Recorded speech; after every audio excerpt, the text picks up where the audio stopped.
মিরেশ্বর উপজেলা বর্তাকিয়া বাজারে মাদক সন্ত্রাস চাঁদাবাজের বিরুদ্ধে বর্তাকিয়া বাজারে বিক্ষোভ মিছিলের আয়োজন করে খৈয়াছড়া ইউনিয়ন বিএনপি অঙ্গ ও সহযোগী সংগঠন।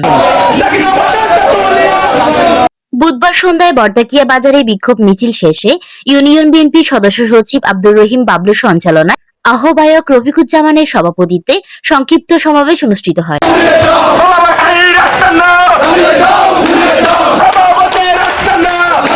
সংক্ষিপ্ত সমাবেশে বক্তব্য রাখেন মিরেশ্বর উপজেলা স্বেচ্ছাসেবক দলের সদস্য সচিব শাহ মোহাম্মদ ফোরকান উদ্দিন চৌধুরী, খৈয়াছড়া ইউনিয়ন যুব দলের আহ্বায়ক জহির উদ্দিন সুমন।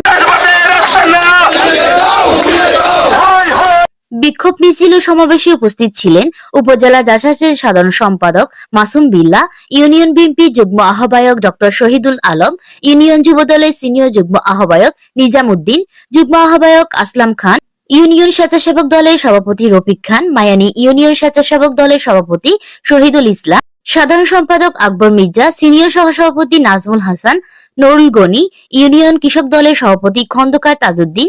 সম্পাদক আব্দুল মন্নান, ইউনিয়ন ছাত্র দলের সাবেক সাধারণ সম্পাদক আশরাফ উদ্দিন, ছাত্রনেতা সরোয়ার হোসেন জনি, ইকবাল, মিনহাজ, মাসুম, সৌরভ সহ প্রমুখ।